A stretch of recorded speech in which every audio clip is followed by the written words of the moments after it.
الحمد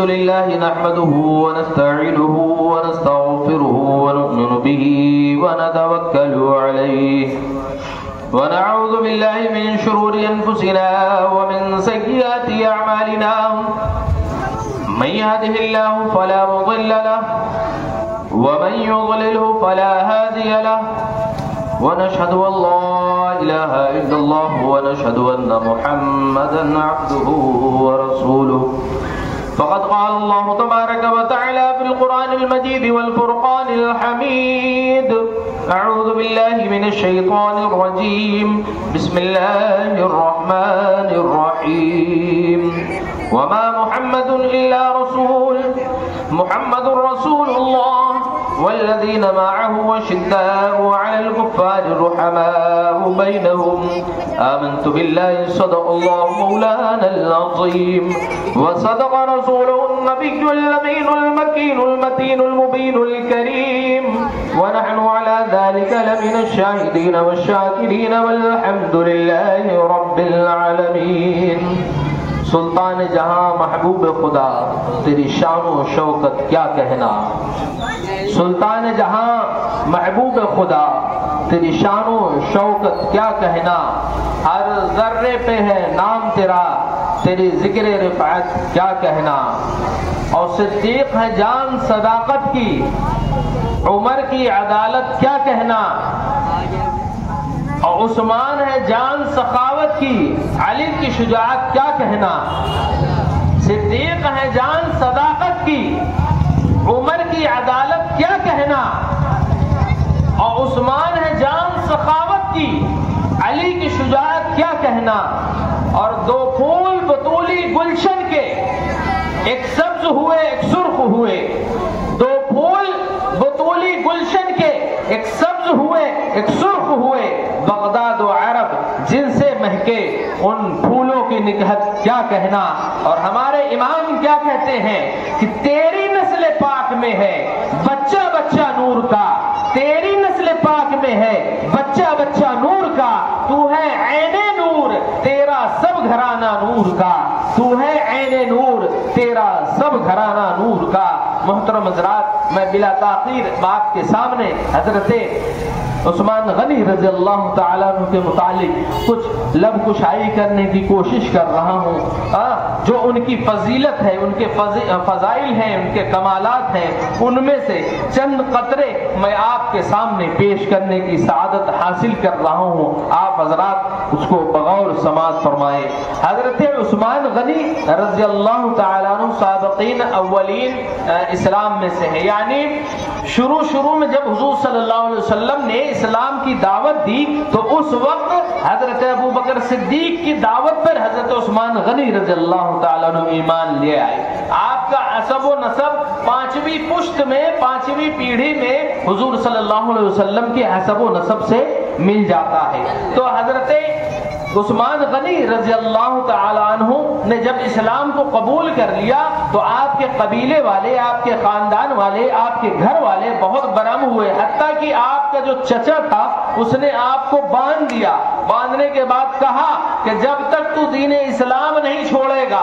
تب تک کہ ہم تجھے آزاد نہیں کریں گے کیونکہ تو نے اپنے باپ دادا کا جو اے دین چھوڑا ہے حضرت عثمان غنی نے کہا چاہے تم مجھے مار ڈالو لیکن یہ دل میں جو ایمان گیا ہے رسول اللہ کی محبت گئی ہے اور یہ جو اسلام داخل ہوا ہے اس کو اب تم نہیں نکال سکتے لہذا جب آپ کا استقلال اور آپ کے قدم کو ثابت قدم دیکھا ان کے آپ کے چچا نے تو پھر جو ہے آپ کو رہا کر دیا اس طرح سے حضرت عثمان غنی رضی اللہ تعالیٰ عنہ ایمان لائے اسلام قبول کیا آپ کا علیا جو ہے آپ کا علیا ایسے تھا یعنی میانہ قد کے تھے یعنی جو ہائٹ تھی آپ کی لمبائی وہ میڈیم تھی اور آپ کا جو رنگ ہے وہ گورا تھا لیکن آپ کے گورائی میں لال رنگ تھا یعنی جو گورائی تھی وہ لال قسم کی اور چہرے پر ہلکے چیچک کے داغ تھے اور آپ کے بال جو ہے وہ کلری تھے یعنی گھنگرالے تھے اور بہت گھنی داڑھی تھی آپ کے ہاتھ لمبے تھے اور ان ہاتھوں میں بال تھے اور اس طرح سے حضرت عثمان غنی رضی اللہ تعالیٰ عنہ کا حلیہ تھا اور ماشاءاللہ بہت حسین و جمیل اور خوبصورت تھے. حضور صلی اللہ علیہ وسلم نے اعلان نبوت سے پہلے اپنی بیٹی حضرت رقیہ کا نکاح حضرت عثمان غنی رضی اللہ تعالیٰ عنہ سے کر دیا. ایک صحابی رسول حضرت زید وہ کہتے ہیں کہ ایک مرتبہ حضور صلی اللہ علیہ وسلم نے گوشت کا ایک بڑا پیالہ یا یوں سمجھ لیجیے آج کے اعتبار سے ایک کنڈا سالن دیا اور کہا کہ جا کر کے عثمان کے گھر دے کر کے آؤ.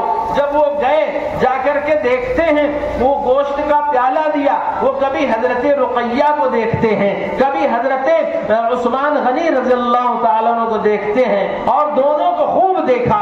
اس کے بعد وہ پیالہ جب خالی ہو گیا اس کو واپس لے کر کے آئے, حضور صلی اللہ علیہ وسلم کی بارگاہ میں حاضر ہوتے ہیں. حضور ارشاد فرماتے ہیں اے زید تم نے کیا دیکھا, کیا تم نے دیکھا ان دونوں کو؟ کہا ہاں ہاں حضور ہم نے دیکھا ہے. ان میاں بیوی کو دیکھا؟ ہاں ہاں میں نے دیکھا ہے. اللہ اللہ. حضور ارشاد فرماتے ہیں کیا اس سے حسین و جمیل خوبصورت جوڑا تم نے دیکھا ہے؟ تو وہ صحابی رسول حضرت زید کہتے ہیں یا رسول اللہ صلی اللہ علیہ وسلم قسم خدا کی میں نے آج تک ایسا حسین و جمیل جوڑا انسانوں میں دیکھا ہی نہیں ہے. اس قدر حسین و جمیل ہے. جنگ بدر کے موقع پر تمام لوگ جنگ بدر کے لیے گئے تھے لیکن حضرت عثمان غنی رضی اللہ تعالیٰ عنہ حضرت رقیہ کے مرض کی یعنی علالت کے بنا پر, بیماری کے بنا پر آپ ان کی تیمارداری کے لیے لک گئے تھے. لیکن جب جنگ میں اسلام کو مسلمانوں کو فتح کی خبر آئی تو اس وقت حضرت رقیہ کو دفن کیا جا رہا تھا, یعنی ان کا انتقال ہو گیا. حضور صلی اللہ علیہ وسلم جب تشریف لائے تو اس کے بعد جو ہے حضور نے حضرت رقیہ کے بعد جب ان کا انتقال ہوا ان کے انتقال کے بعد اپنی دوسری بیٹی ام کلثوم سے نکاح حضرت عثمان غنی کا کر دیا. بولیے سبحان اللہ. یہ وہ خصوصیت ہے جو خاصیت آج تک کسی کو نہ ملی اور نہ قیامت تک کسی کو ملے گی. کیسی خصوصیت یا کیسی خاصیت؟ آدم علیہ السلام سے لے کر عیسیٰ علیہ السلام تک کم و بیش 1,24,000 اور بدیگر روایت 2,24,000 انبیاء کرام دنیا میں تشریف لائے. کسی کے بیٹے ہوئے, کسی کی بیٹیاں ہوئی اور بیٹیاں ہوئی تو ان کو بھی کسی نہ کسی کے ساتھ جو ہے نسبت کی گئی, ان کے یعنی ان کی شادی کی گئی. لیکن جو ہے کسی بھی نبی کی 2 بیٹیاں یکے بعد دیگرے کسی کے حصے میں نہ آئی. لیکن حضرت عثمان غنی رضی اللہ تعالیٰ عنہ کی وہ خاصیت ہے کہ نبی الانبیاء یعنی تو تمام نبیوں کے نبی ہے, تمام رسولوں کے رسول ہے, ان کی بیٹی 2 بیٹیاں یکے بعد دیگرے حضرت عثمان غنی رضی اللہ تعالیٰ عنہ کو آئی ہے. یہ خاصیت دوسرے کسی کو بھی حاصل نہیں ہے. درود پاک پڑھیں. اللہم صلی اللہ مبارک علی سیدنا مولانا محمد صلی اللہ علیہ وسلم بما ووالو صلو علیہ صلاۃ و سلام علیک یا حبیبی یا رسول اللہ صلی اللہ علیہ وسلم. وہ آگے نکال لو بیٹا. درود پاک پڑھ. اللہ صلی اللہ.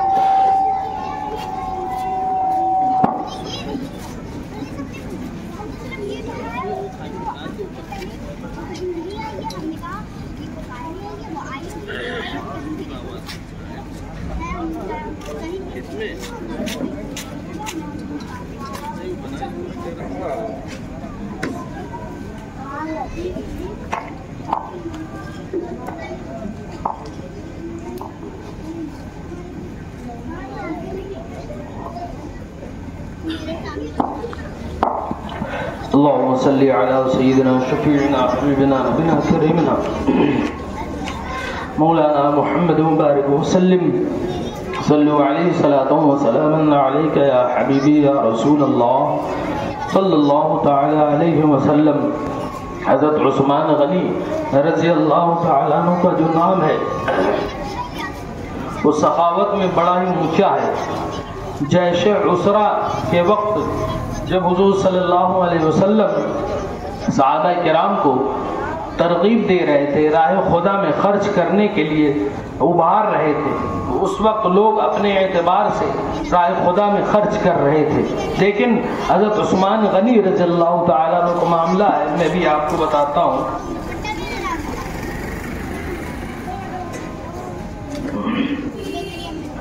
حضرت عثمان غنی رضی اللہ تعالیٰ عنہ کی وہ ذات بابرکات ہے کہ جب لوگ اپنے اعتبار سے جیش و عسرہ کے لیے مال اکٹھا کر رہے تھے تو اس وقت حضرت عثمان غنی رضی اللہ تعالیٰ عنہ حضور کے الفاظ سن کر کے جوش اور مسرت سے کھڑے ہوئے عرض کیا، یا رسول اللہ صلی اللہ علیہ وسلم، 100 اونٹ ماں ساز و سامان کے اور ان کے پالان کے میری طرف سے راہ خدا میں میں خرچ کرتا ہوں، بولو سبحان اللہ۔ پھر حضور نے لوگوں کو ابھارا کہ راہ خدا میں خرچ کرو، اور لوگ اپنے اعتبار سے دے رہے تھے۔ حضرت عثمان غنی پھر کھڑے ہوئے عرض کرتے ہیں، یا رسول اللہ صلی اللہ علیہ وسلم، 200 اونٹ ماں ساز و سامان اور پالان کے میری جانب سے، بولیے۔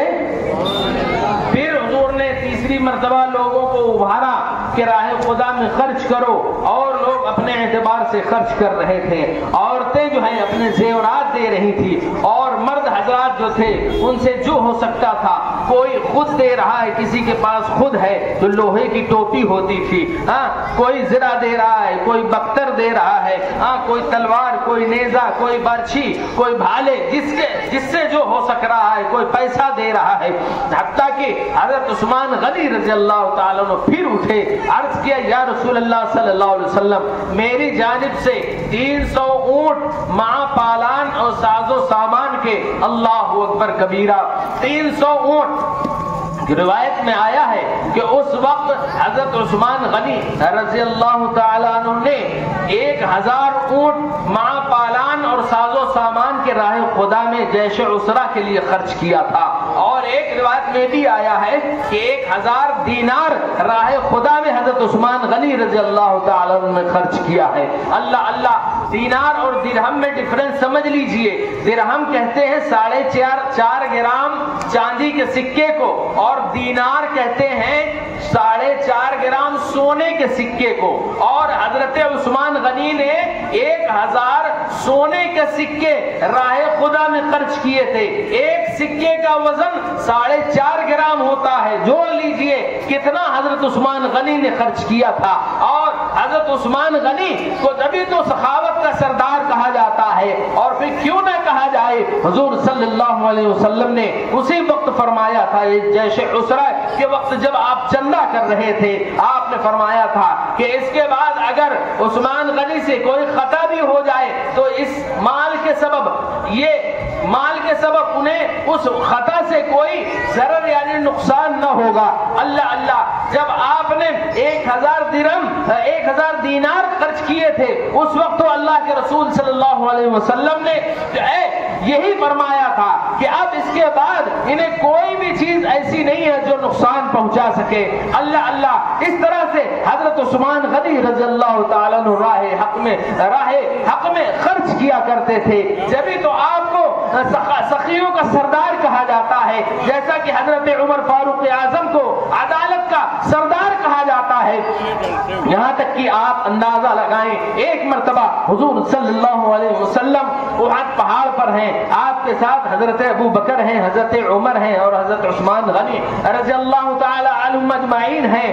اچانک احد پہاڑ ہلنے لگا، حضور ارشاد فرماتے ہیں، اس کو احد پہاڑ ٹھہر جا، تجھ پر ایک نبی، ایک صدیق اور 2 شہید ہیں۔ اللہ اللہ، اتنا سننا تھا کہ وہ پہاڑ جو ہل رہا تھا وہ فوراً جنبش نہیں کرتا ہے، یعنی ایک دم منجمد ہو جاتا ہے، اسی جگہ پر رک جاتا ہے۔ پتہ یہ چلا کہ حضور کی حکومت صرف لوگوں پر ہی نہیں ہے، ہمارے دلوں پر ہی نہیں ہے، بلکہ حضور کی حکومت دریا کی طغیانی پر بھی ہے، موجوں کی روانی پر بھی ہے، اور جو ہے پہاڑوں پر بھی ہے۔ حتیٰ کہ اللہ رب العزت نے اپنے محبوب کو وہ پاور اور اختیار دیا ہے کہ ہر چیز پر اللہ کے رسول کی حکمرانی ہے۔ اللہ اللہ، حضور نے ارشاد فرمایا ہے، او پہاڑ ٹھہر جا، رک جا، تجھ پر ایک نبی ہے، ایک صدیق ہے اور 2 شہید ہیں۔ لگائیں، آپ اندازہ لگائیں، نبی تو سب جانتے کہ نبی ہیں، صدیق جانتے ہیں صدیق ہیں، شہید کا معاملہ کیا ہے؟ یعنی پتہ یہ چلا کہ حضور کو پہلے سے معلوم تھا کہ یہ دو حضرات حضرت عمر اور حضرت عثمان غنی شہید کیے جائیں گے۔ اس وقت ساتھ میں حضرت علی نہیں تھے، صرف 3 حضرات ہی حضور کے ساتھ تھے، اسی لیے اس میں ان 3 حضرات کا ذکر آیا ہے۔ بات سمجھ رہے نا؟ تو حضور کو پہلے سے علم تھا کہ یہ حضرات شہید ہوں گے، اور آپ کو بات یہ بھی بتاتا چلوں، حضور جس کو فرما دیتے یہ شہید ہے تو وہ کس طرح سے انتظار کرتا اپنی شہادت کا، جیسے دولہا یا دلہن اپنے شادی کے جو تاریخ ہوتی ہے اس تاریخ کا انتظار کرتا ہے۔ بولو بولو، یہ ہے اسلام کے چاہنے والے، یہ ہے مسلمان، اور یہ ہے شہید راہ خدا میں اپنی جان کو قربان کرنے والے، کہ دلہن کی طرح اب اور دولہے کی طرح اپنی شادی کی تاریخ، جس طرح سے دولہا دلہن اپنی شادی کی تاریخ کے لیے بہت ایکسائٹڈ ہوتے ہیں، اسی طرح سے شہیدان اسلام جن کو حضور نے فرمایا کہ یہ حضرات شہید ہوں گے، وہ اپنی شہادت کے لیے بہت ایکسائٹڈ رہا کرتے تھے۔ اللہ اللہ، حضرت عثمان غنی رضی اللہ تعالیٰ عنہ کی سخاوت بھی بہت جو ہے اعلیٰ ہے، اور ایسی اعلیٰ ہے کہ آپ کو سخیوں کا سردار کہا جاتا ہے۔ قرآن مقدسہ میں آیت کریمہ اسی متعلق نازل ہوئی ہے، اور بھی بہت سی آیت کریمہ نازل ہوئی ہے، لہذا میں آپ کو زیادہ طویل و عریض باتیں نہ بتا کر کے مختصراً کچھ گفتگو آپ کے گوشے گزار کرتا ہوں۔ حدیث پاک میں بھی آیا ہے حضرت عثمان غنی اور حضرت عمر فاروق اعظم رضی اللہ تعالیٰ عنہما اور حضرت ابو بکر صدیق رضی اللہ تعالیٰ عنہما کے متعلق، ایک مرتبہ حضور صلی اللہ علیہ وسلم اپنے حجرے میں حضرت عائشہ صدیقہ رضی اللہ تعالی عنہا کے ساتھ موجود ہے کہ جو ہے دستک ہوئی، معلوم پڑا کون؟ ابو بکر، اجازت چاہتے ہیں حاضری کی، ہاں آ جاؤ۔ حضور صلی اللہ علیہ وسلم لیٹے ہیں، آپ نے جنبش نہ کی۔ روایت میں آیا ہے کہ ران پہ سے کپڑا ہٹا ہوا تھا یا ران پہ سے، یہ پنڈلی پہ سے یا ران پہ سے کپڑا تھوڑا سا ہٹا ہوا تھا، آپ نے جنبش نہ کی، حضرت ابو بکر صدیق آ گئے، اور اس کے بعد تھوڑی دیر کے بعد حضرت عمر فاروق اعظم نے دروازہ کھٹکھٹایا، کون ہے؟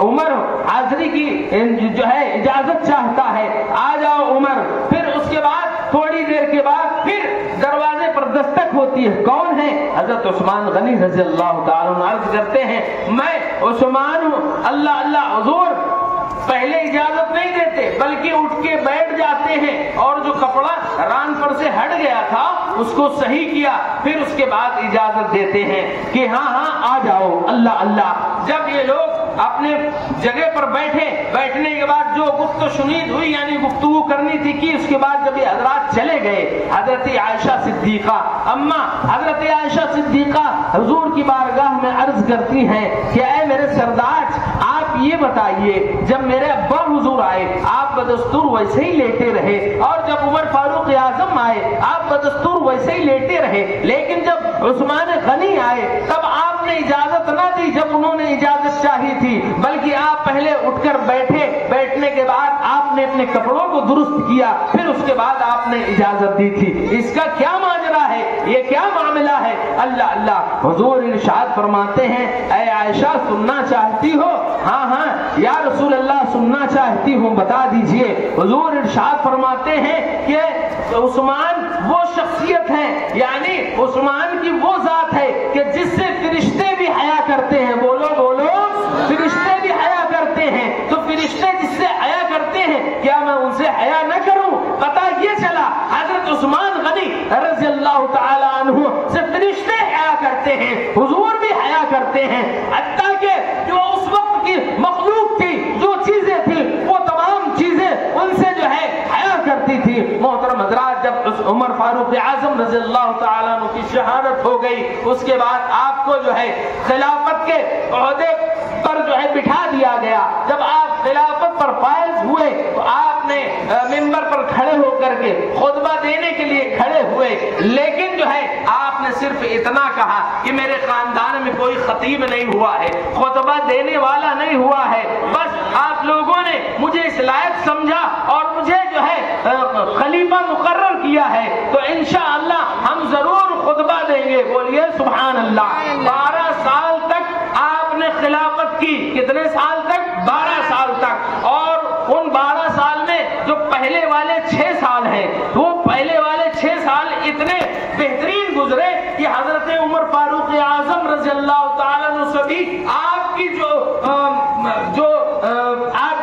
شہرت تھی وہ حضرت عمر فاروق اعظم سے بھی زیادہ ہو گئی۔ لیکن آخر کے جو 6 سال تھے، آپ نے جو لوگوں کو گورنر مقرر کیا تھا، ان کی کچھ نااہلی کی وجہ سے، ان کی کچھ حرکتوں کی وجہ سے لوگ آپ سے برگشتہ ہو گئے تھے، لوگ آپ سے ناراض رہنے لگے تھے۔ آپ اندازہ لگائیں کہ 12 سال کے جو پہلے 6 سال ہیں، آپ کی سرکردگی میں آپ نے جس کو گورنر مقرر کیا ہے، اس وقت جب حضرت عمر خلیفہ تھے اور حضرت امیر معاویہ رضی اللہ تعالیٰ عنہ ملک شام کی طرف تھے، اور انہوں نے لکھا تھا، عرض کیا تھا کہ اگر آپ اجازت دیں تو ہم دریا کو عبور کر کے، سمندر کو پار کر کے قبرص پر حملہ کر دیں، اور کس سے پار کرو گے؟ تو جہاز کے لیے بتایا گیا۔ تو وہاں کے جو خاص تھے حضرت عمر فاروق اعظم، جو انہوں نے کہا کہ تفصیل سے اس کے متعلق ہمیں لکھو، تو اس جہاز کے متعلق بتایا گیا کہ جو ہے وہ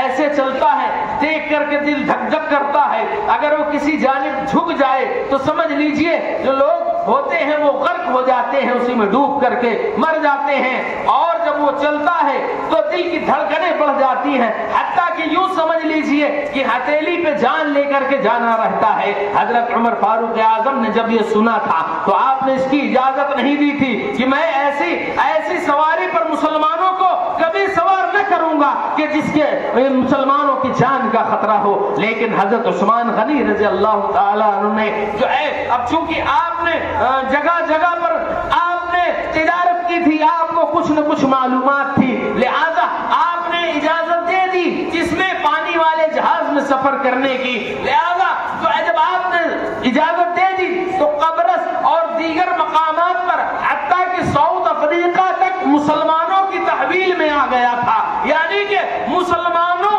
کی جو ہے وہاں حکومت قائم ہو گئی تھی۔ اور پھر اس کے بعد جو ایران ہے اس وقت، اس کا کافی حصہ حضرت عثمان غنی رضی اللہ تعالیٰ عنہ کے دور خلافت میں مسلمانوں کی تحویل میں آیا تھا۔ اور مال غنیمت کا تو یہ حال تھا کہ ایک ایک شخص کو 1 لاکھ بدرے مل جاتے تھے، بولو سبحان اللہ۔ ایک لاکھ بدرہ ایک شخص کو ملتا تھا، اور ایک بدرہ میں 10,000 درہم ہوتے تھے، بولو کتنی جگہ پر چاندی اکٹھا ہو جاتی تھی، اور اتنا زیادہ مال غنیمت اکٹھا ہو گیا کہ اس کے لیے باقاعدہ حضرت عثمان غنی رضی اللہ تعالیٰ عنہ نے انتظام کروایا، اور اس پر لوگوں کو مقرر کیا حفاظت کے لیے اس کے، مطلب اتنا زیادہ پیسہ ہو گیا تھا مسلمانوں کے پاس مال غنیمت کا۔ اللہ حضرت عثمان غنی رضی اللہ تعالیٰ عنہ جو ہے گورنروں کو مقرر کرتے، اور ان کی کچھ نااہلوں کی وجہ سے، کچھ ان کی نااہلی کی وجہ سے جو ہے معاملہ جب بگڑا تو پھر جو ہے جیسا کہ مصر کا آپ نے گورنر عبداللہ ابن ابی سرح کو مقرر کیا، اس کی کچھ نااہلی کی وجہ سے اس نے لوگ شکایت کرنے آئے۔ جب حضرت عثمان غنی کی بارگاہ میں لوگ شکایت کرنے آئے تو آپ نے یعنی حضرت عثمان غنی نے اس کو لکھوا بھیجا، سختی سے تنبیہ فرمائی کہ اگر دوبارہ ایسی حرکت تمہارے سے سنی گئی تو تمہیں بہت سخت سزا دی جائے گی۔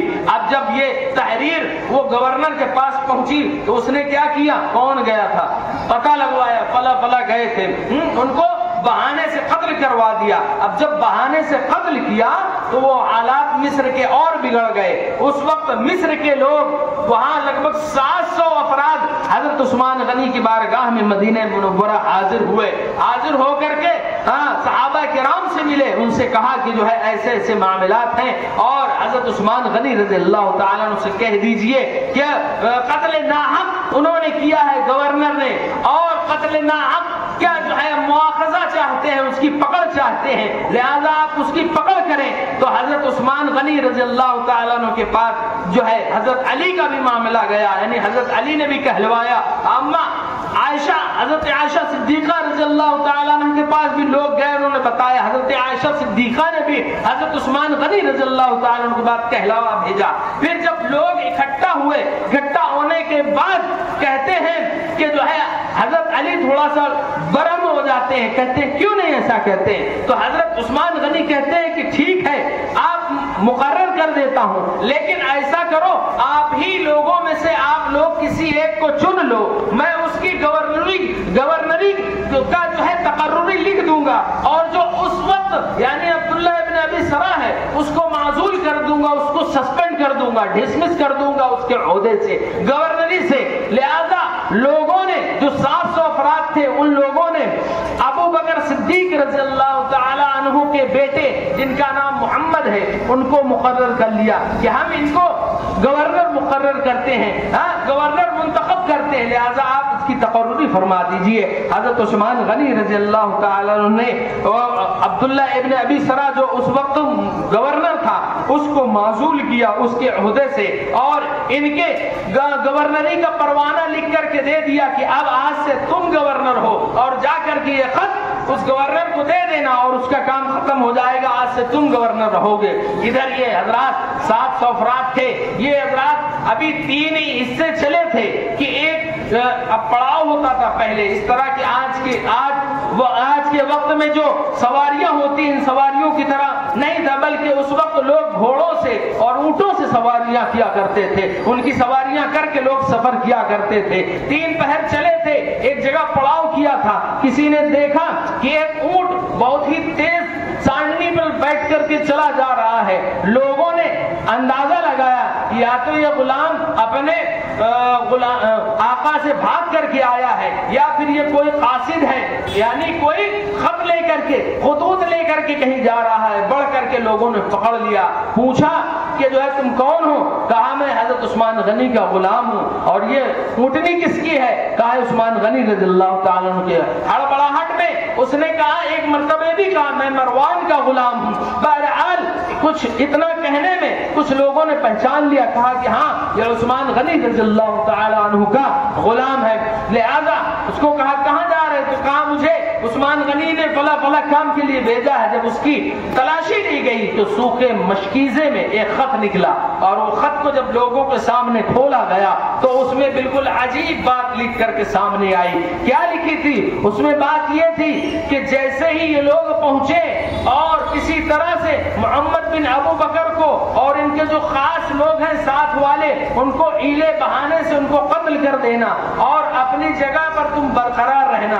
اللہ اللہ، یہ کیسے ہو سکتا ہے؟ جب لوگوں نے دیکھا تو بہت ہی تعجب میں پڑ گئے کہ عثمان غنی ایسا کر سکتے ہیں، ہمیں تو تقرری کا پروانہ دے کر کے بھیجا تھا اور جو ہے یہ خط اس کے ساتھ بھیجا ہے، آخر ماجرا کیا ہے؟ بہت برہم ہوئے، وہاں سے واپس ہوئے۔ حضرت عثمان غنی رضی اللہ تعالیٰ عنہ مدینہ منورہ میں اس وقت اسلام کا دارالخلافہ تھا۔ جب یہ لوگ واپس آئے تو بہت سے لوگ حضرت علی رضی اللہ تعالیٰ عنہ دیگر صحابہ کرام کے پاس پہنچے اور حضرت عائشہ صدیقہ رضی اللہ تعالیٰ عنہ کی بارگاہ میں بھی شکایت پہنچی، اور جو ہے اس طرح سے جب لوگوں کو صحابہ کرام کو پتہ چلا تو بہت برہم ہو کر کے صحابہ کرام چلے گئے۔ لیکن اس کے بعد کیا دیکھتے ہیں کہ یہ جو لوگ واپس آئے تھے انہوں نے گورنر ہاؤس کو جس میں حضرت عثمان غنی رضی اللہ تعالیٰ عنہ موجود تھے اس کو چاروں طرف سے گھیر لیتے ہیں اور شور غوغا کرنے لگتے ہیں، یہاں تک کہ حضرت عثمان غنی پر پانی بند کر دیا جاتا ہے۔ اب عثمان غنی رضی اللہ تعالیٰ عنہ اوپر سے آواز لگاتے ہیں، کیا تم میں علی ہے؟ کہا جاتا ہے نہیں۔ سعد ہے؟ کہا جاتا ہے نہیں۔ کہا علی کو کہلوا دو کہ ہمارے لیے پانی مہیا کروا دے۔ اللہ اللہ، حضرت علی تک یہ خبر پہنچی تو آپ نے اپنے غلاموں سے 3 مشکیزیں پانی کے بھیجے جو بمشکل حضرت عثمان غنی رضی اللہ تعالیٰ عنہ تک پہنچا۔ جب حضرت علی رضی اللہ تعالیٰ عنہ نے یہ حالات دیکھے تو حضرت علی رضی اللہ تعالیٰ عنہ کی خدشہ ہوا کہ اب یہ لوگ جو ہے قتل کر ڈالیں گے، کیونکہ یہ معاملہ ایسا ہو گیا تھا اور حضرت عثمان غنی رضی اللہ تعالیٰ عنہ صرف شبہ کی بنا پر مروان کو اس کے حوالے لوگوں کے نہیں کیا تھا، ورنہ وہ اس کو سزا دیں گے، کہیں ایسا نہ ہو کہ اس کو قتل کر دیں گے۔ اب حضور صلی اللہ علیہ وسلم کا وہ فرمان بھی حضرت عثمان غنی کے ذہن میں تھا کہ جو ہے مجھے شہید کیا جائے گا، ہو سکتا ہے کہ کہیں یہی وقت نہ ہو، لہذا دیگر صحابہ کرام کا جھرم اٹھایا حضرت عثمان غنی کی بارگاہ میں، اے خلیفۃ المسلمین، اگر آپ ہمیں اجازت کرتے ہیں تو ابھی ہم ان کو ٹھیک کیے دیتے ہیں. حضرت عثمان غنی نے کہا نہیں نہیں، ان کو ٹھیک کرنے کا کیا معاملہ ہے؟ اگر تم ان کو مارو گے، قتل کرو گے، لیکن پھر بھی میری شہادت مقدر ہے، یعنی مجھے شہید ہونا ہی ہے. مان لو اگر ان کو تم جو ہے خون بہا دو گے، آخرکار مجھے پھر بھی شہید ہونا ہے. لہذا میں نہیں چاہتا کہ میرے شہید ہونے کی دیری میں، تاخیر میں پہلے لوگوں کا، عام مسلمانوں کا خون بہے. لہذا میں ہرگز نہیں چاہتا. ان کو اجازت نہ دی تھی، بلکہ جو آپ کے ہاں غلام تھے وہ غلام بھی پورے اسلحے کے ساتھ آ جاتے ہیں. حضور آپ ہمیں اجازت دے دیجئے تو ہم ان کو ٹھیک کیے دیتے ہیں. حضرت عثمان غنی نے انہوں نے بھی اجازت نہ دی، بلکہ یہ ارشاد فرمایا کہ اپنے اپنے جو ہتھیار باندھ لیے ان کو کھول دو، اور جس نے ایسا کیا تو اس کو جو ہے میں آزاد کرتا ہوں. بولیے سبحان اللہ. کیوں کہہ رہے ہیں؟ اور وہ جو غلام تھے کوئی معمولی تعداد نہیں تھی، بلکہ روایتوں میں آیا ہے کہ ایک فوج کے مثل حضرت عثمان غنی کے غلام تھے. اگر وہ کہہ رہے تھے کہ اگر آپ اجازت دے دیں تو ان کو ہم ان کے جو ہے یاد دلا دیں کہ کون ہیں ہم اور کون ہیں یہ. اللہ اللہ. لیکن حضرت عثمان غنی کے ذہن میں وہی بات بار بار گونج رہی تھی. کیوں؟ کیونکہ حضور صلی اللہ علیہ وسلم نے فرمایا تھا کہ جو ہے جس کو اگر شہید دیکھنا ہو تو عمر کو دیکھ لے، اور دوسرا شہید دیکھنا ہو تو عثمان غنی کو دیکھ لے. ایک موقع پر کہا تھا. ہاں، عثمان غنی رضی اللہ تعالیٰ عنہ کو خود معلوم تھا کہ مجھے شہید ہونا ہے، کیونکہ نبی کریم نے فرمایا ہے کہ میں عثمان شہید ہوں گے. اور عثمان غنی کا یہ عقیدہ تھا. صحابی ہے، دیگر نہیں ہے، صحابی ہے، ان کا عقیدہ ہے کہ حضور نے فرمایا ہے. اور وہ کہا کرتے تھے، بلکہ ان کا ماننا تھا کہ چلتے ہوئے ندی کا دھارا رک سکتا ہے، اور پہاڑ اپنی جگہ سے ٹل سکتا ہے، اور یہ جو پیڑ پودے اپنی جگہ سے ہل سکتے ہیں، جا سکتے ہیں، حتیٰ کہ زمین آسمان سب الٹ پلٹ ہو سکتا ہے، سب کچھ ممکن ہے. لیکن جو ہمارے نبی نے فرمایا ہے وہ لفظ بلفظ بالکل صادق ہوگا، سچا ہوگا، وہی ہوگا. لہذا ان کا ایمان دیکھیے، ان کا ایقان دیکھیے اللہ کے رسول کے احکام و فرامین پر. ان کو معلوم تھا کہ مجھے شہید ہونا ہے. ممکن ہے یہی کوئی معاملہ ہو اور اسی میں شہید کیا جاؤں. کہیں ایسا نہ ہو میری وجہ سے بیجا کسی مسلمان کا خون بہ جائے. میں یہ بہتر سمجھتا ہوں کہ صرف میرا خون بہے، دوسرے مسلمانوں کا خون نہ بہے. اللہ اللہ. جب یہ حالات بہت زیادہ گرم ہو گئے تو حضرت علی رضی اللہ تعالیٰ نے اپنے دونوں بیٹے حضرت امام حسن امام حسین کو بھیجا، اور دیگر صحابہ نے بھی، حضرت طلحہ نے بھی اپنے بیٹوں کو، حضرت سعد نے بھی اپنے بیٹوں کو بھیجا، اور کہا کہ گورنر ہاؤس کے دروازے پر پوری مستعدی کے ساتھ ان کی حفاظت میں لگے رہنا. خبردار کوئی معاملہ ایسا نہ ہونے پائے. جب محمد بن ابو بکر نے یہ حالات دیکھے تو جو ہے حضرت عثمان غنی کی جانب تیر برسانا شروع کیا. اب تیر چلایا، کبھی ایسا ہوا اوپر نہ گر کر کے نیچے گر گیا. اس میں حضرت امام حسن زخمی ہو گئے، اور آپ حضرت علی کے اور ایک دو غلام زخمی ہو گئے، اور دیگر خاندان قریش کے لوگ زخمی ہو گئے. اب جب یہ حالات دیکھیں تو کہا کہ ابھی بنی امیہ کو پتہ چلے گا تو وہ لوگ جو ہے بنو ہاشم کو پتہ چلے گا تو ایک نیا بکھیڑا کھڑے ہو جائے گا. اب کیا کیا جائے؟ محمد بن ابو بکر نے اپنے دو ساتھیوں کو لیا اور گورنر ہاؤس کے جو بغل میں مکان تھا اس سے گورنر ہاؤس میں داخل ہو جاتے ہیں. اب چونکہ یہ شور غوغا مچا ہوا تھا، تمامی لوگ اوپر تھے. حضرت نائلہ اور جو آپ کی بیوی حضرت عثمان غنی رضی اللہ تعالیٰ عنہ کی بیوی ہے، حضرت عثمان غنی اور حضرت نائلہ، یہ دونوں حضرات نیچے میں قرآن مقدس کی تلاوت کر رہے ہیں. اب محمد بن ابو بکر یہ جاتے ہی ابو بکر صدیق رضی اللہ تعالیٰ عنہ کی داڑھی پکڑ لیتے ہیں. اللہ اللہ. ان کا اتنا کہنا تھا، ان کا اتنا کرنا تھا کہ حضرت عثمان غنی ارشاد فرماتے ہیں کہ اگر تمہارے باپ ابو بکر تمہیں اس حرکت کو دیکھتے تو یقیناً تمہیں سزا دیتے. اتنا کہنا تھا حضرت عثمان غنی کا کہ وہ فوراً پیچھے ہٹ جاتے ہیں. لیکن جو آپ کے ساتھ دو لوگ اور آئے تھے، دو بلوائی اور آئے تھے، انہوں نے حضرت عثمان غنی رضی اللہ تعالیٰ عنہ کو بے دردی کے ساتھ شہید کر دیا. انا للہ و انا الیہ راجعون. اب جب یہ خبر حضرت علی رضی اللہ تعالیٰ عنہ تک پہنچی تو تمام صحابہ کرام غم و غصے میں گورنر ہاؤس میں آتے ہیں، اور حضرت امام حسن امام حسین کو حضرت علی رضی اللہ تعالیٰ عنہ بہت اور دیگر صحابہ کرام کے نوجوان بچوں کو بھی بھلا برا کہتے ہیں. حضرت امام حسن کے تو تماچا مار دیتے ہیں اور حضرت امام حسین کو گھوسا مار دیتے ہیں کہ یہ کیسے قتل کر دیے گئے امیر المومنین. گر حالانکہ تم موجود تھے تو بتایا جاتا ہے کہ یہ لوگ دروازے سے نہیں گئے تھے بلکہ کسی انصاری کے مکان سے جو ہے گورنر ہاؤس میں داخل ہوئے تھے، حتیٰ کہ حضرت عثمان غنی رضی اللہ تعالیٰ عنہ کی شہادت ہو جاتی ہے. اور پھر وہ حضرت نائلہ جو قرآن کی تلاوت کر رہی تھی ساتھ میں، انہوں نے وار روکنا چاہا تھا لیکن وہ وار روکنے کی وجہ سے ان کے ہاتھ کی انگلیاں کٹ گئی تھی. اور پھر جب حضرت عثمان غنی کے قتل کے متعلق محمد بن ابو بکر سے پوچھا گیا کہ بتاؤ تم نے کیوں قتل کیا؟ کہا خدا کی قسم میں نے نہیں قتل کیا، میں نے ایسی ایسی حرکت کی تھی، ان کی داڑھی کو پکڑ لیا تھا تو انہوں نے میرے ابا جان کا نام لیا، میں فوراً دور ہو گیا، لیکن میرے ساتھ دو لوگ آئے تھے، ان دونوں میں نے جو ہے حضرت عثمان غنی کو قتل کر دیا ہے. ان میں سے ایک کا نام عمار تھا جو مصری تھا، عمار مانے گدھا ہوتا ہے، اور دوسرے کا نام اسود تھا، لہذا ان کو پکڑ لیا گیا. پکڑنے کے بعد ان کو سزائیں دی گئی. اس کے بعد حضرت عثمان غنی رضی اللہ تعالیٰ عنہ کی تجہیز و تکفین ہوتی ہے. آپ کی جو شہادت ہوتی ہے وہ 82 سال کی عمر میں ہوتی ہے، اور 82 سال کی عمر میں آپ کی شہادت ہوتی ہے. 12 سال آپ نے دور خلافت کو یعنی حکومت کو انجام دیا اور جنت البقیع میں آپ کو دفن کیا گیا 35 ہجری میں. انا للہ و انا الیہ راجعون. دو پھول بطولی گلشن کے ایک سبز ہوئے ایک سرخ ہوئے.